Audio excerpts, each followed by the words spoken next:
that about 1/3 of adults with partners report that money is a big source of conflict in the relationship, it is no wonder that financial problems are a leading cause of divorce. What you may not know is that the challenges can actually start even before you said, "I do." Arguments about money hamper many marriages. To help pave the road to better marital finances and relationships, Leadership Excellence for Women by Women is pleased today to host a special Father Days talk show. Today we will be talking on a very sensitive subject called Top Marriage-Killing Money Issues. Precious women of valor, precious men of valor, welcome to Leadership Excellence for Women by Women talk show.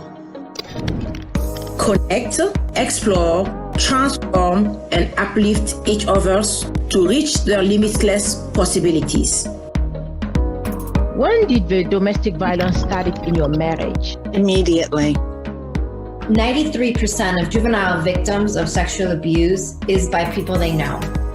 Yes. Before, I used to add it on a free software and people paid for that. Then I got better on my paid software, so I got more clients and they offered to pay more. You don't need to go as far as fighting a woman, beating a woman, diminishing her, insulting her, humiliating her. Non, on pensait que c'était une Américaine qui allait venir. Donc, les gens, dès qu'ils commencent un boulot, c'est fini, hein. C'est jusqu'à la retraite.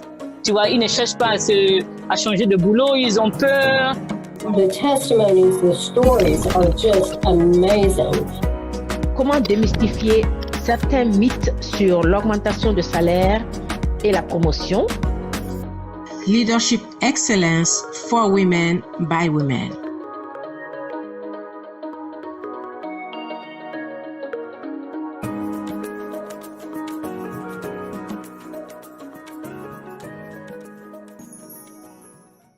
Welcome again, precious men of valor, precious women of valor, and happy Father's Day, by the way, to all the wonderful fathers that are stepping every day of the year, that are there for their children.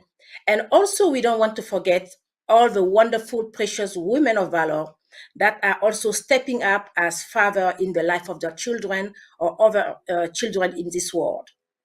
As I said in opening, today we are talking about a very sensitive subject called Top Marriage-Killing Money Issues.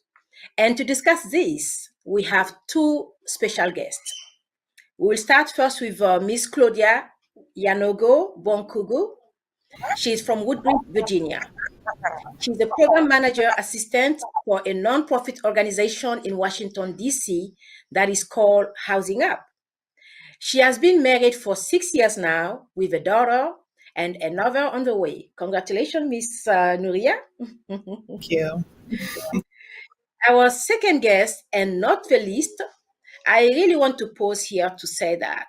Not the least because, to be honest with you, this talk show, I had a lot of difficulty finding brave, precious men of valor to come on this platform. Some told me in secret that, listen, Miss Mercy, some of your subjects is kind of like really making us to reassess ourselves, so we don't feel confident to come on the talk show right now. But not the least, I really want to thank Mr. Francois Nzi. Thank you so much on behalf of all the other men of valor, all the women of valor, for making time to be with us today. And like I said, Mr. Francois Nzi joined us from New York City. He's founder and executive director at NYMAX. Good morning, Miss Claudia and Mr. Nzi, and thank you for being with us today. Thank you again for having us. Thank you for making time. Sometimes when each spouse works and they can't agree on financial issues or find the time to talk about it, they decide to split the bills down the middle or allocate them in some other fair and equitable manner. That way, when the bills have been covered, each spouse can spend what they have left as they see fit. Sounds great, right? Sounds like a reasonable plan. However, bill splitting have many challenges. Mr. Nizi, how could bill splitting challenge the couple's ability to plan for long-term goals such as buying a home or securing retirement? Here again, Mrs. for having us here today, and I believe that yeah, as you said in your introduction, it might be a very good plan to do that. However, splitting the money for the bills, uh, both spouses or partners need to know that what is the bill? You have to define the bills first. Is the bills only the rent and your other utility bills, or the bill extend beyond that? Um, I think parents, or partners need to assess what is the bill. So you have to come up with a good plan to define the bills first. And then after you come with a big plan, if both partner work, it's a good way that each one of you participate at a certain level. It depends also who earn the most money, how you're going to split it. If you want to split it 50-50, I don't believe in that personally. I believe that as you're splitting the money, you need to define, to develop a budget. Develop a budget in your home, know how much you spend each month, try to see how much each person could contribute. And then try to also see what's your long plan goal. If you are as spouses or partners, are you in for the long term? If you in for the long term, that means you need to have a plan. Do we need to buy a house, or do we need to rent for our whole life? Once you decide that, then you could also have a second plan. Are you also planning to have kids? If you're planning to have kids, then you also have to put that into your budget. So after the budget, if you split the money and each one want to spend theirs, I think you split the money for rent or for your immediate expenses, and then you also put some money aside for your long-term goal.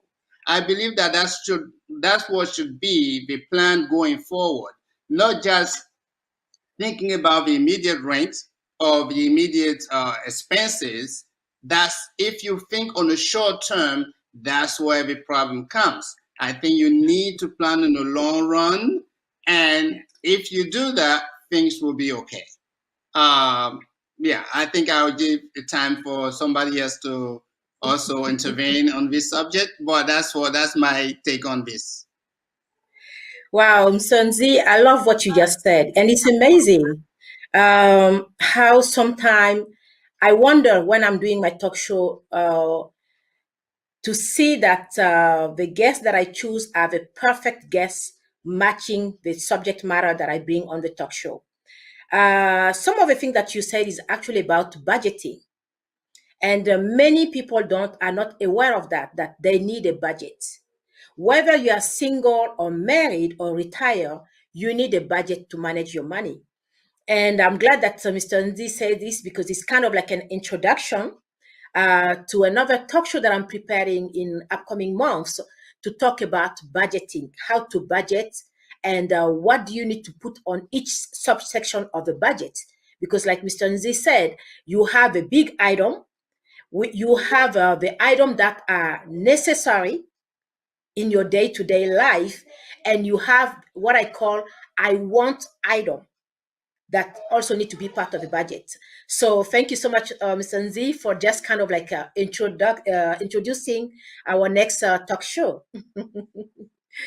Miss Claudia, how do you think that bill splitting could lead to relationship ruining behavior like financial infidelity? That's where actually one spouse hides money from the other. Yes.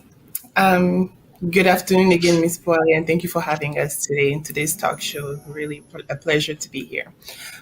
So I really agree. I agree with what Mr. Nzi just said. Budgeting is a big part of finance, especially in a couple and also in singles. And in my work line, we work a lot with people, and we try to tell them about budgeting, how to better manage your money, so you can attain or go a long way with your money and get to the place you want to be financially. So coming from, let's say, an African background or an African household, we kind of immediately think, or that's the mentality that um, the husband or the father is the one, the number one provider. He's the one that's going to go out there and make the money and bring it in. The mom typically is going to want to be the one that stays at home and takes care of the house, the kids. Therefore, kind of being the low income earner or no income at all. So that alone can just bring about a lot of differences and a lot of issues in certain marriages. Let's say, for example, I'm not earning anything, and my husband is like the primary earner. Um, I have different ways to contribute to the, the upbringing of the house or the bill payments and things like that. So it's not going to be the same.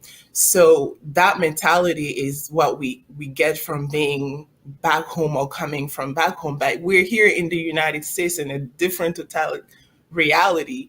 So now we have to contribute and go out there, make something, and we have a lot of assertive women. We have a lot of women that just decide, you know with the what's best for their family to just stay back and take care of the house. So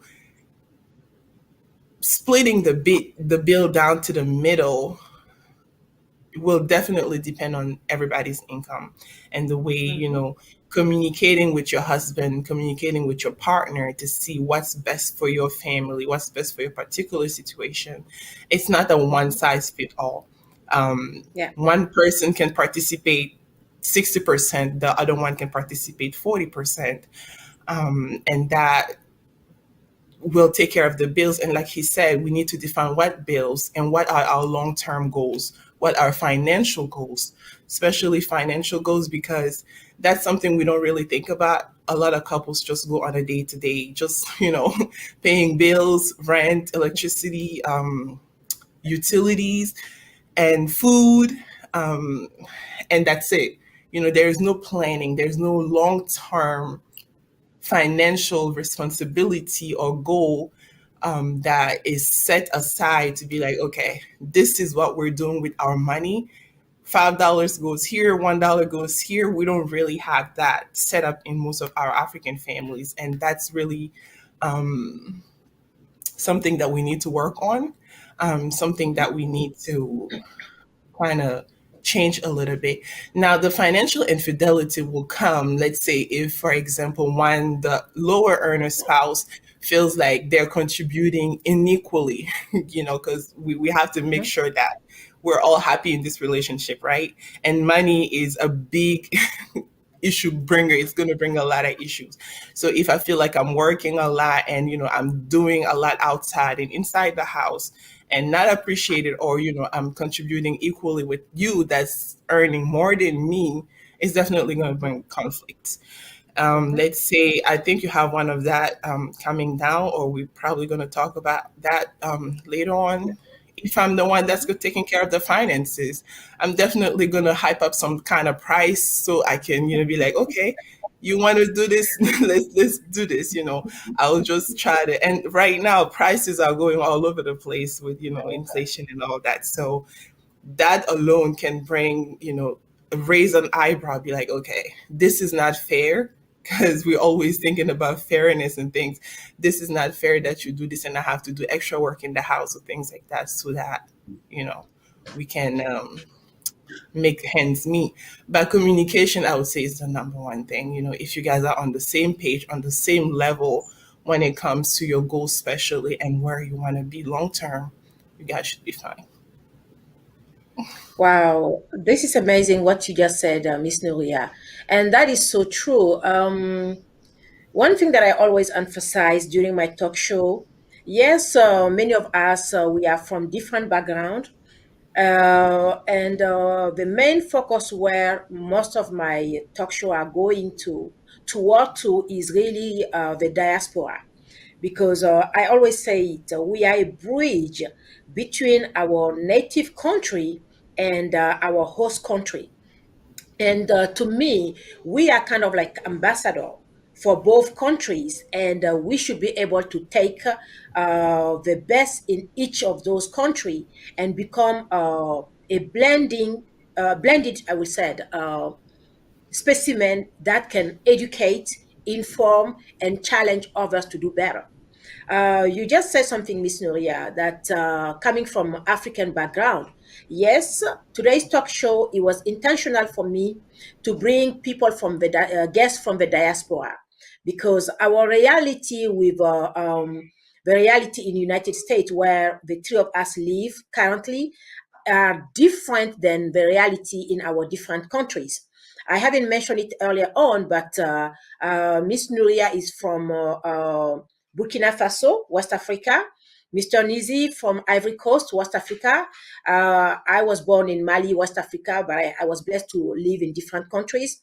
So I believe the two of us coming together is really a way to show that it is possible.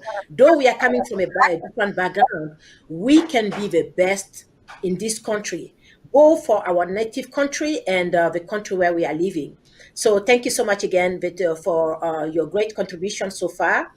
Let's talk about debt. We know that overseas many live with debt, whether you like it or not. So, from school loans to car loans to credit cards to gambling habits, most people come to the altar with financial baggages. If one partner has more debt than the other, or if one partner is debt free, the sparks can start to fly when discussion about income, spending, and debt servicing come up. Mr. Nzi, what are your thoughts on couple in such situation? Um, Thank you again for these great questions. And some of the issues have been raised by my counterpart there is the problem that we have here and living in America or coming from back home is the financial infidelity. It's that when you're coming, and there's something that I'm very clear about. We are grown, or if you're getting married younger, there are some issues that you need to discuss before you go to the altar, as you mentioned earlier. When you go into the altar, I think everybody had to come clean. If you have debt, your spouse or your uh, partner need to know, what type of debt you're carrying with you. Are you carrying like school loan? School loan are good debt to have. But if you carry other debt, credit card debt, car loan, any other debt that you're carrying, you need to come clean and tell your partner that, okay, yes, we agree to be together. This is what I'm coming with. I have my outstanding car loan. I have some outstanding school debt. I have some other outstanding debt. And this is what it is. And that's where I mentioned that budgeting is very important as you budget, or even if you want to contribute equally or whatever type of way you want to contribute, once you come clean and you set aside your outstanding debt and you could pay that on your own, then it's not going to create a friction. The friction comes when your partner believes that you're hiding some debt. Now you're being called left and right by the debt collector. You can't contribute to the home. You can't meet some of your need because of all these baggages that you carry. That's where the sparks start and the fires blow out. So I think you come clean, try to develop a budget. Each part need to understand what I'm coming from, and then it's understandable. communication is the key. Don't hide anything if you are planning for the long run. But sometimes maybe you met and you have a crush on each other and you didn't make the decision come out of the blue, and you say, okay, let's tie a knot. But then after you tie a knot, you learn about all these other problems that your other partner is coming with, and now it's kind of a surprise. So I think we need to get, as you're getting close to developing a strong relationship, um, you need to be honest about yourself, honest about your future wife or husband, your partner, and then come out, clean with what you have, what you don't have, what you need to do, what's your future plan, and this will maybe lower all the other issues that you could develop during the marriage. I'm not saying that you're going to have a marriage with problem free. No perfect marriage is going to always have a problem, but then the problem could be less if you are communicating each time and you coming clean and you're trying to develop a plan to solve those problems. But most of the time people get mad, they don't want to talk about it. There are some taboo subjects that they don't want to talk about it. Whenever one raises the problem, then the other one get mad and they leave the table. That's where the problem starts. You need to come to the table, discuss the issue, try to find solution together if you are planning to stay together for the long run.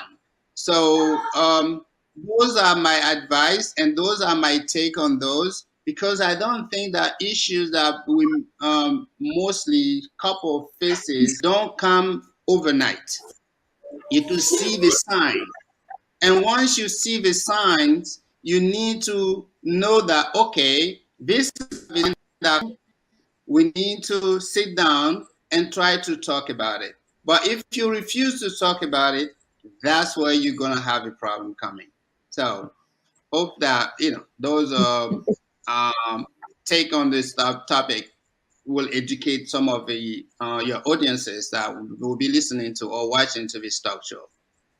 Yeah, great contribution, Mr. Nzi. And again, what I'm taking away from what you said is also one major problem in the diaspora is the use of credit card that can lead so many newcomers in Europe or America. I would say just from the diaspora, many get into this pitfall and they don't know how to manage the credit card deal. So that will be another subject that definitely we will come back to discuss about, because again, when we talk about money, we've said it earlier on, we will be talking about budgeting, we will be talking about credit card, because the fact that we live in this country, whether in US, in North or America or in Europe, you need those credits. You need a credit card, but there is a strategy that goes beyond how to use it properly so that you can build a better credit. So thank you again, Mr. Nzi, for your contribution on this. Let's talk about money personality. Some people are natural savers who may be viewed as cheapskate and risk averse. Some are big spender and like to make a statement. And others take pleasure in shopping and buying. Others, however, rack up debt, often mindlessly, while some are natural investors who delay satisfaction for future self-sufficiency. While I'm talking, I'm sure that many of us may display more than one of these personalities. Miss Claudia, what do you think could be bad habits about money when it comes to money personality? Right. Thank you, Ms. Barry, for this great question. So, money personalities is something that we don't really hear about. A lot of people don't know what a money personality is, and honestly, unless you have maybe taken some extra finances class or things like that, you won't really know. You probably will fit in one or two or three of those categories, but you don't really know, what it is, what's the strength of that, money personality, or what's the weakness of that. So knowledge is power. The more you know about your own, money spending habits or your personality, the better you can prepare or, avoid certain traps that we fall into in this country. Just like you said, having a credit card is great. You spend it how you want. You don't have to pay it right away until the bill comes due. So the different personalities that we are mostly faced on with that you mentioned above were the compulsive savers. A lot of people like to just save, save money, save money, save money. That is great. That's usually like the responsible type of money personality. They are rational. They they spend just for a purpose. If they don't have to, they won't spend the money. Um, Mm-hmm. what maybe a partner can see in that as an issue would be like, okay, you always want to save money, you never want to go out, you don't want to have fun, you don't want to spend time and have just be spontaneous. So that's one of the bad habits that I see. It's everything in excess is can be kind of a bad thing. So also the opposite of the compulsive saver will be the one that spends, all the time. That would be on unnecessary things.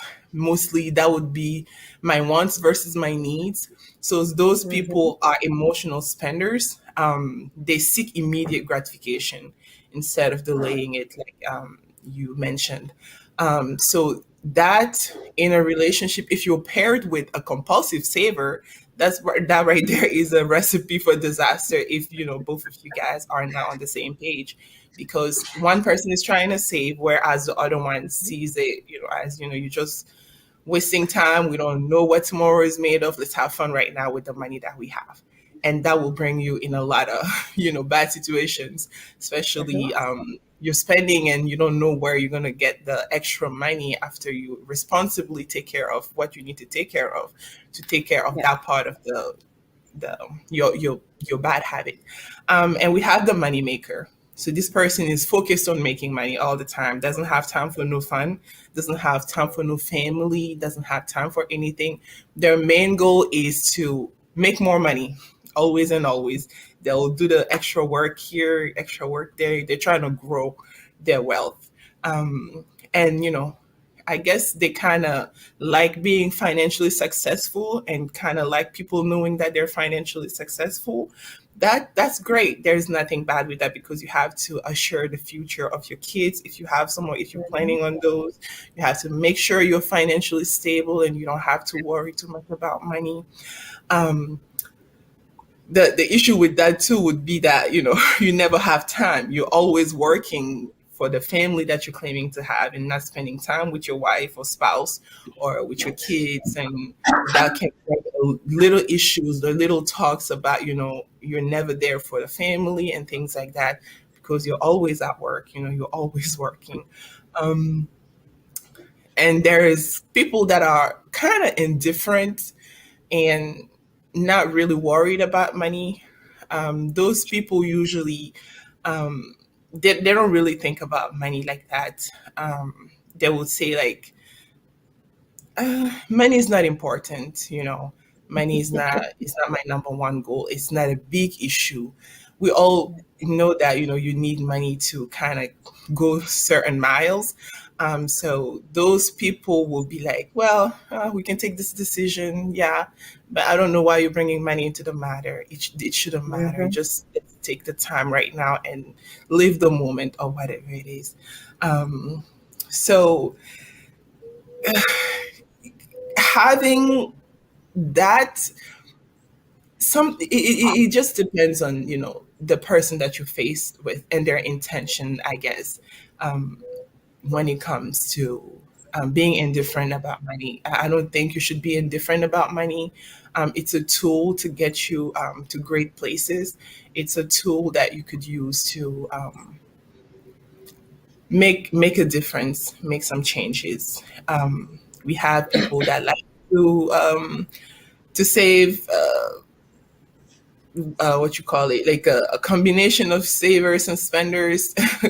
They're always looking for a good deal over here. They hear there's a sale there, like a gimmick. It's just it always catches those kinds of people.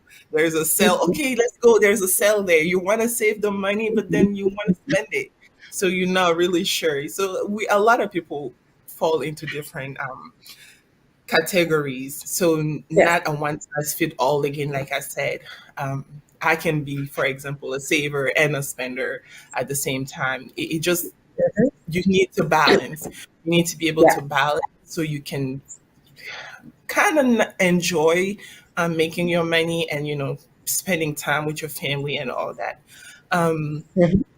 One thing I want to add to, it's good for spouses to know their financial personalities. Their Mhm. It's always good to know what you're dealing with. Yeah. If you're coming Yeah. into a relationship, I would like to know. I would probably tell you, I'm, let's say, for example, a saver.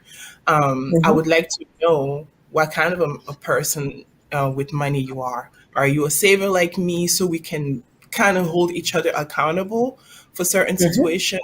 If I'm saving too much or if I'm spending too much, I would like you to tap me on the back, be like, okay, hi, honey, this is what's going on. Can we talk about it? What can we do better for our particular family? Like I said, every couple is different, every situation is different. And knowing your strength or knowing your partner's strength would definitely help you guys blend together and make this marriage, a better situation. Um, and, kind of try to make your life easier and ease up on, having money issues among all of the issues that you will have coming up in a marriage. Mhm. Wow. Definitely, from the two guests that we had today, you could see a precious man of valor, precious women of valor, that we are really taking the level high. Here we are really talking about being careful, being watchful about the extreme personality. As you could see when Miss Nuria was talking, she touched on every type of uh, spender, the extreme, the frugal, the one that doesn't care. It's really about finding balance. Second, it's also about transparency, communication, being willing to be vulnerable, being willing to say the truth. Let's not talk about the power plays, which often occur when the money earner or the one who makes or has the most money often want to dictate the couple spending priority. Although there may be some rationale behind this idea, it is still important that both partners cooperate as a team. Mr. Ninzi, while a joint account offers greater transparency and access, do you think it's a solution to an unbalanced power money dynamic in a marriage? Not necessarily. Not necessarily having a joint account. I even go long. I mean, further to that, say that joint account might even create the greater problem. Um, I'm not saying that say that you shouldn't have a joint account, but joint account should be planned carefully. Let's say you have your wife or husband and you want a partner want to have a joint account. I would suggest that since I'm talking in the area of us immigrant coming here, we left family back home that we also had to support. That's a reality in our life. So having a joint account, maybe my family is bigger, maybe I had to contribute more to my family back home, and my wife may not have to contribute that much, or my wife have more responsibilities back home, and then I do not have to contribute that much. So that will also create a friction. So what I would suggest is what? You could have a joint account as a husband and wife. That joint account is for both of you, your plan, your long-term plan, your long-term goal.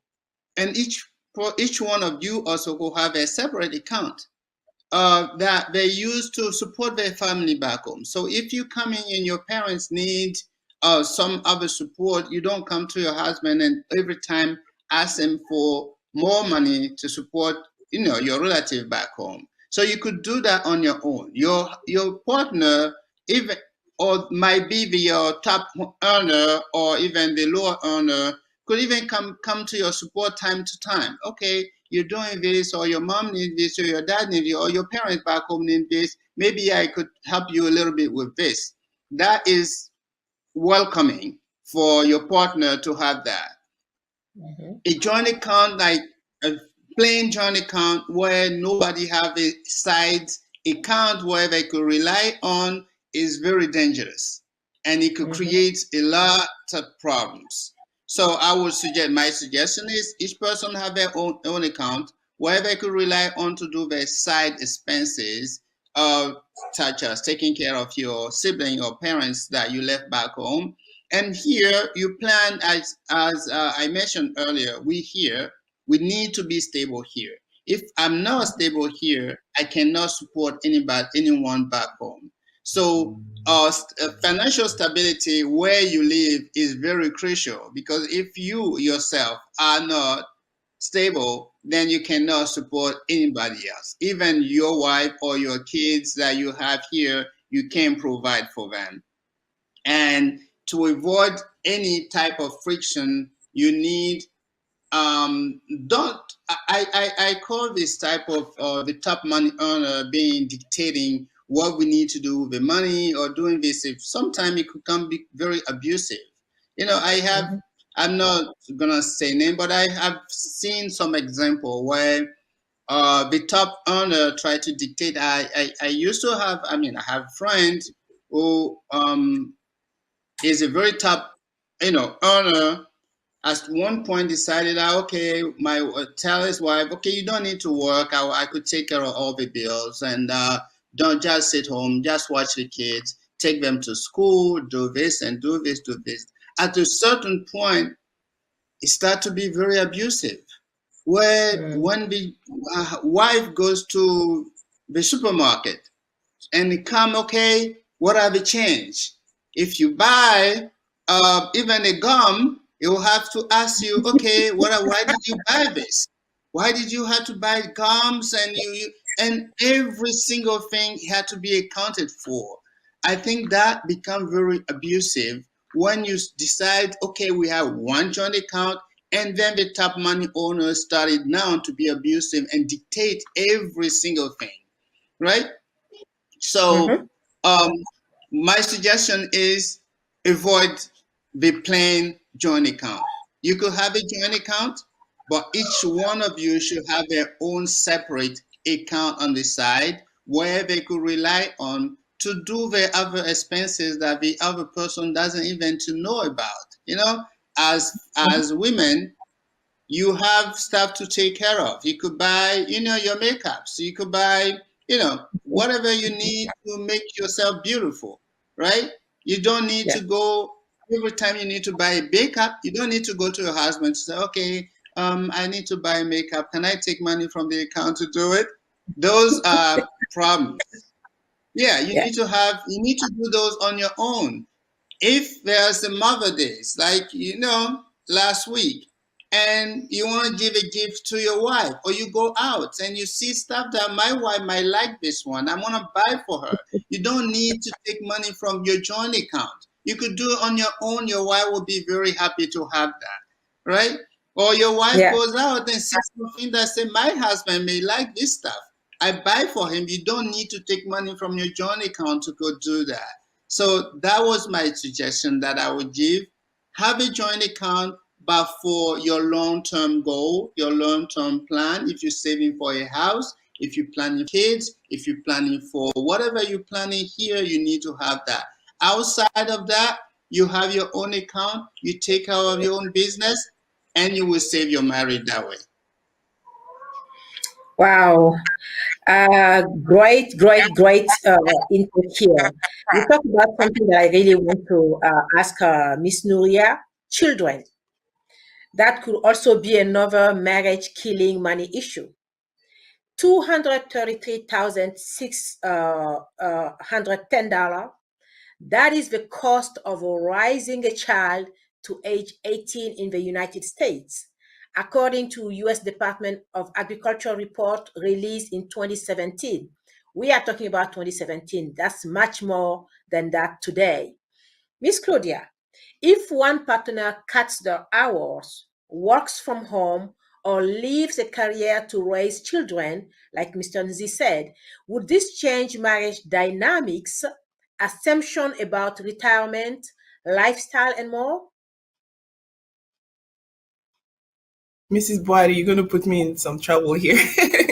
uh, because, having kids, if this is the amount that, these are things that we don't really sit down and think about. Okay, I'm Yeah. having 2, 3 kids. How am I going to take care of you, if and this is in 2017, we're talking now in 2022 where things have spiked up. So, Mhm. um, but to come back to your question, this is very good. And I'm very glad this is coming up because it's something that touches a lot of families, especially living in America. Is that not everybody, let's say for a period of time, is not going to be able to do all of that. A lot of things are expensive. You have to think about daycares. If, let's say, the lowest earner is not making as much money so that you guys could, plan for 2 or 3 kids to go to the daycare so you can go to work, it just makes sense to stay home. But what I want to bring out is that it's very important that this is a decision coming from both spouses. You sit down and you make a plan for your family. This is on a case by case basis. If this is what's best for your family, I would encourage that. A lot of people are not happy staying at home to take care of, the children, the husband or the family, the spouse or the kids. A lot of people are good going out there making money, making connections so that they can feel better by themselves too, not just, being home. So it comes with a lot of ramifications. So speaking in general, being married for the long run, especially in a civil setting, is that having to make some sacrifices or staying at home to work or actually completely leaving your career to raise a kid is not a long term sacrifice, I would say. Let's say you probably stay home for like 3, 4 years to take care of this kid or the children. In the meantime, there's a lot of things that you can do. Now with COVID, we have learned so many things that, a lot of Yeah. things can be done remotely. A lot of things can be done at home. A lot of businesses have sparked. And just recently, I was reading about Black women having business, how it's spiked up with COVID. A lot of people now are learning to be entrepreneurs, learning that, okay, there you can have more than one stream of income. The nine to Yeah. five not is probably not gonna cut it. I can do something on the side. I can have this skill. I can work. I can sew clothes, for example. I can make something extra to make extra money. People are always demanding skills, so Mhm. it's about knowing yourself and what you can do to be able to close that gap. So the marriage dynamic should be fine as long as communication is fluid, as long as Yeah. both spouses are on the same space or page. When it comes to that, it should be fine. Just like he mentioned above, it's good to have a joint account, so that all the expenses can go up in one. But in this case, let's say if the lower earner has to resign or quit their job so they can just full-time stay home, it will bring about a lot of issues. So the Yeah. family dynamic will change when it comes to that. Mhm. Like I said earlier, money is a very thin subject when it comes to certain relationship and certain people. It can bring the worst out of you, can bring the Yeah. best out of you. So it just depends on the situation that you're in. So when it comes now to assumption about retirement, lifestyle, and maybe other stuff, um, for the retirement part, I would say, let's say if living in the diaspora here, living in America, and if we're entering like a civil marriage, those are things that could be planned in a long run. This is if you guys are planning to stay with each other for the long run. It's a plan. Again, you sit down, you talk about it. This I'm willing to stay home for 2 years, 3 years to take care of the kid until they're ready to go out to school, and then I resume work.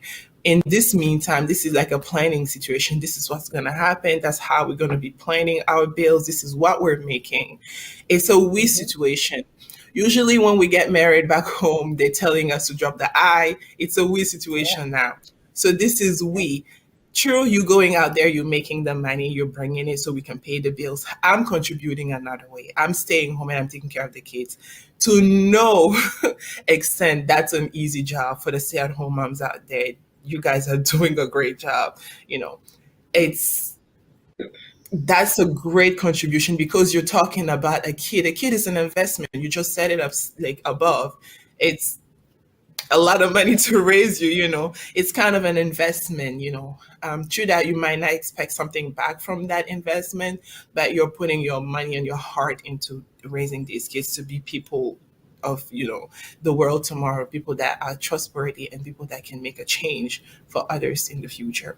So about retirement, you guys are staying together for the long run, and there's a little in America, we know about the 401ks, the Roth IRAs, and all those money markets. Like, there are ways to grow your money. Be at home, work, do a business on the side, and keep the money growing. It doesn't have to be stopped completely. It doesn't have to be like a no flowing money situation. So in those cases, you guys will plan on the long run, on the future, to see what coming down the line in 20 years, in 30 years, where are we going to be financially? Then again, you have to have a vision, of what you want to be in the next 20, 30 years, 40 years, whatever that is.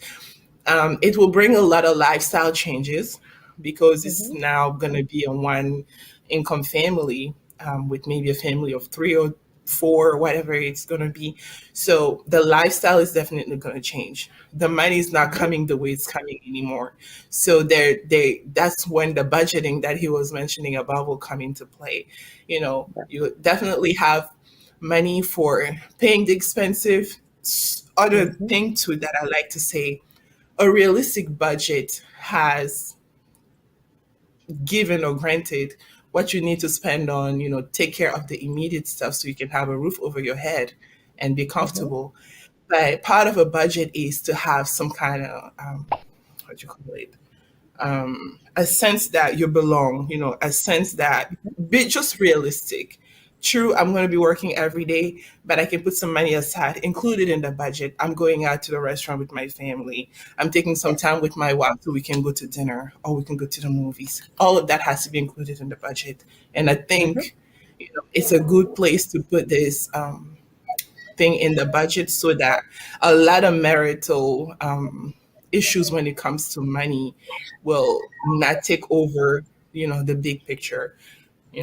Having just some time alone, just the both of us or the both of you guys, sitting there talking, relating and connecting back to whatever brought you guys together in the first place is, a good thing. It's a calm place, a calm environment, so you guys can just concern your thoughts again and, you know, Yeah, yeah. hopefully raise a Wow. happy family.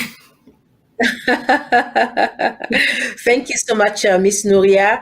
We really have a lot to cover. This is a deep subject. And I think we may need to come back with more uh, in-depth conversation. I will look at this today as just like an opening and just to prompt the thinking, the discussion, but we will definitely come back in the future with more to discuss on this. Let's go now to the next portion of our discussion today. We are almost at the end of the first segment, so we will come back to you in a moment with the next part of our discussion of today, which will be some of the solution that you could have to help definitely your couple to manage that money issue in your marriage. We'll be back in a few seconds. Thank you so much for staying with us.